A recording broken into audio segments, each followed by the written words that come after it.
আসসালামু আলাইকুম। আসসালামু আলাইকুম। দেশ বিদেশে যারা এই মুহূর্তে এনটিভি ইউরোপ থেকে দেখছেন সবাইকে জানাচ্ছি শুভেচ্ছা এবং অভিনন্দন। দর্শক, আমি এই মুহূর্তে যে এইখানে দাঁড়িয়ে আছি এটা হচ্ছে সাবেক এমপি এবং কণ্ঠশিল্পী, জনপ্রিয় কণ্ঠশিল্পী মমতাজ বেগমের বাড়ির সামনে থেকে।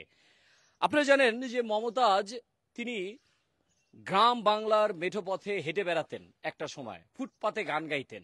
সেইখান থেকে আজকে এই ধন সম্পদ, রাজকীয় নাম যশ খ্যাতি অর্জন করেছে।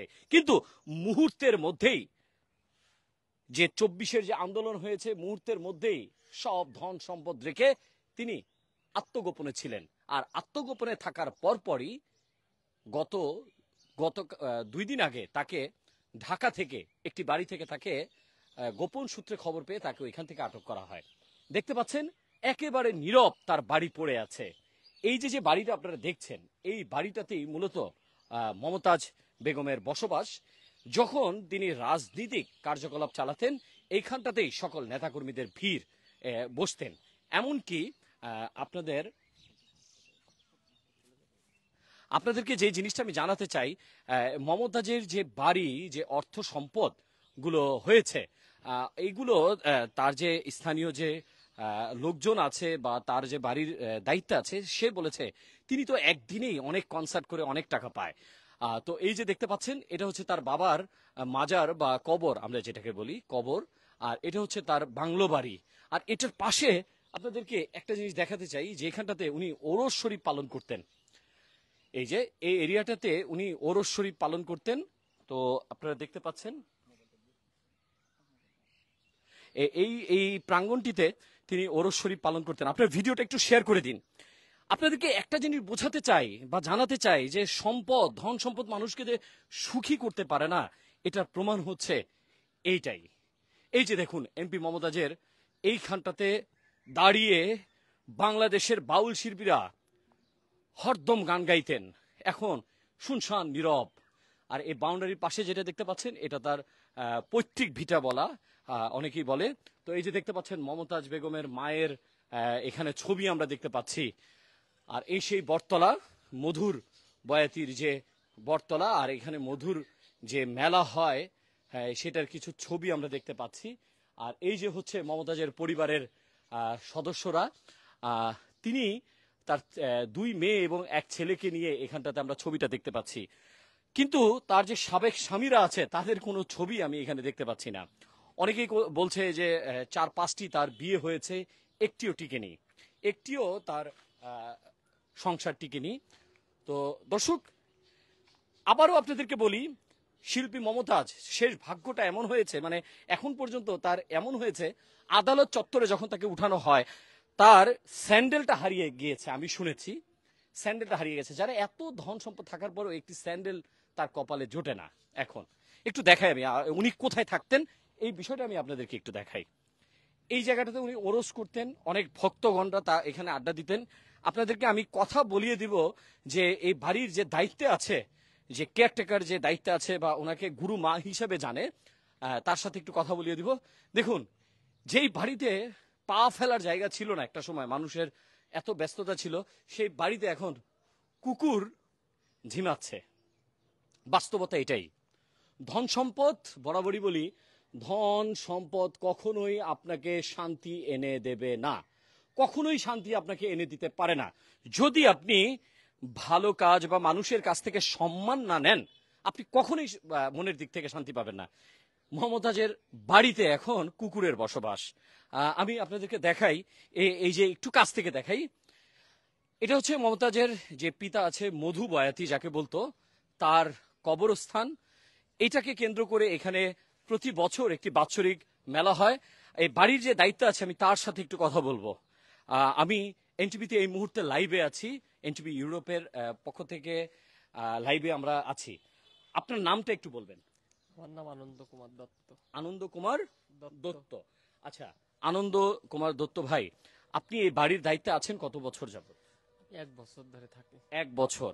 তো এই যে মমতাজের খুব কাছে আপনার যাওয়া হয়েছে, ওনার খুব কাছ থেকে আপনি দেখেছেন, ব্যক্তি হিসেবে কেমন ছিল শিল্পী মমতাজ? ব্যক্তি হিসেবে খুবই ভালো মানুষ। আমাদের বাউল শিল্পী মানুষ হোক আর যে কোনো মানুষের সাথে ওনার খারাপ ব্যবহার করতে তো আমরা কোনো সময় দেখিনি। কোনো সময় যত লোক আসুক, এমপি মন্ত্রী থাক, যত লোক আসুক না কেন, সবার যাই হোক কম বেশি সে বুঝে ভালো কথা ছাড়া আমার তো দেখা আপনি কাটে কি এটা মন থেকে বলছেন নাকি বলার জন্য বলছেন? একদম সত্যি করে বলবেন। একেবারে মন থেকে। মানে তিনি আমার যেভাবে, আমরা তো আমাদের বাড়িতে আর এখানে না, আমরা তো অনেক দূরই মানুষ। তো সেই হিসেবে যে যত্ন মা করেছি, এই মেয়েটাও তো আমি বললাম যে 25 বছর ধরে ওকে ছোটবেলা এই যে থেকে ওনাকে না? প্রতিবন্ধী হিসেবে ওকে মানুষ করেছি। আচ্ছা, আচ্ছা। তাহলে মানুষ করে তাকে খাওয়া পরা ভরণ পোষণ দুনিয়ার জিনিস তাকে সব দিয়েছে। আমি যে থাকি আমারও তো সে দেখাশুনো করে খাওয়া দাওয়া থাকা, যা খেত তাই খাতে দিত। কোনদিন দুইটা খাতে দেয়নি। সে যা খাবে আমাদেরও তাই খাতে দেয়। মানে বৈষম্য করে নাই না, কোনদিনও না। দর্শক। অথচ বৈষম্য আন্দোলনের তাকে ক্ষমতাচ্যুত হতে হয়, দেশে পালিয়ে থাকতে হতে হয়। এই যে আমার পাশে একটি নারীকে দেখতে পাচ্ছেন, একটি মেয়েকে দেখতে পাচ্ছেন, তাকে ছোটবেলা থেকে লালন পালন করতো শিল্পী মমতাজ। শিল্পী মমতাজ আপনার কি হয়? আমার ফুফু লাগে আর কি। মা বলেন তো, দেখলাম মাঝে হ্যাঁ, মধ্যে। মা মা ডাকে। হ্যাঁ, হ্যাঁ, মানে আমার মা নাই তো, হ্যাঁ, হ্যাঁ, হ্যাঁ। এর জন্য আর কি। আপনার মায়ের নাম কি ছিল? আমার মায়ের নাম নীলা ফকলি, গান গায়। গান গাইতো। দর্শক, ওনার আশেপাশে যারা থাকতো তারা কিন্তু সবাই এই বয়াতি বা তারা গানের সাথে, শিল্পীর সাথে জড়িত। কিন্তু অনেক সাধারণ মানুষের কাছে একটি প্রশ্ন জাগে যে শিল্পী হয়ে, সংস্কৃতি মনে হয় তাকে কেন রাজনীতি করতে হবে? তিনি কি চাইলে শুধু এই বাউলদেরকে নিয়ে যদি থাকতো, তাহলে কি তার এই ইমেজটা যে আজকে যে নষ্ট হলো, আজকে যে তাকে আলোচনায় সমালোচনায় পড়তে হলো, সংসদে বসে বিদ্যুৎ ফেরি করে বিক্রি করা, এইটা করতে হতো না অন্তত। আচ্ছা, আপনার মায়ের কোন কথাটা মনে পড়ে এখন? আমাকে অনেক যত্ন করতো, আমাকে অনেক আদর করতো। এই জিনিসটা চাইলে আমাকে, এই জিনিসটা আমাকে দিছে। দর্শক, তাদের কথা বললেই কান্না চলে আসে, চোখের মধ্যে কান্না চলে আসে। তো আবারও আমি আপনাদেরকে বাড়িটা একটু দেখাই, একেবারে নীরব বাড়ি।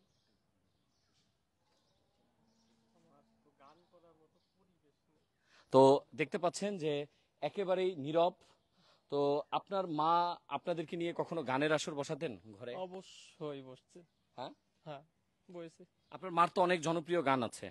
এই মুহূর্তে মায়ের কথা মনে পড়ে, মাকে নিয়ে মানে কোনো গানটা কি মনে পড়ছে আপনার?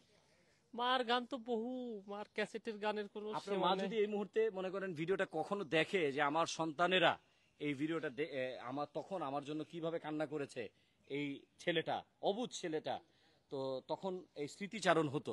আপনার মাকে উদ্দেশ্য করে একটি গান যদি গাইতেন। আমি আসলে সত্যি কথা বলছি, আমি গান গালে আমার চোখ দিয়ে জল এসে যাচ্ছে, আমি গান করতেই পারছি না।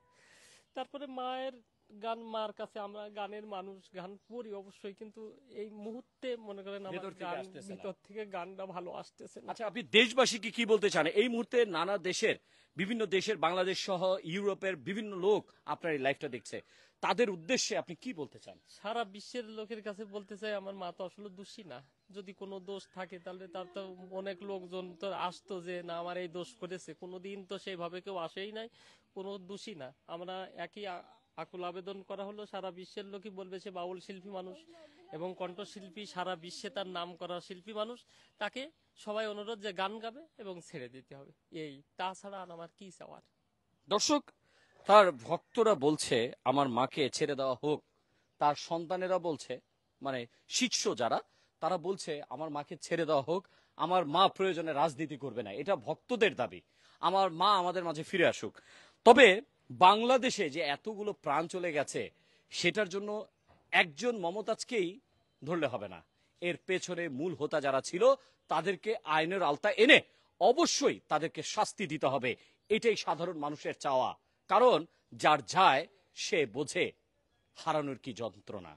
দর্শক, এই মুহূর্তে শিল্পী মমতাজের বাড়ির সামনে থেকে আমি আমিন মামুন বিদায় নিচ্ছি। এনটিভি।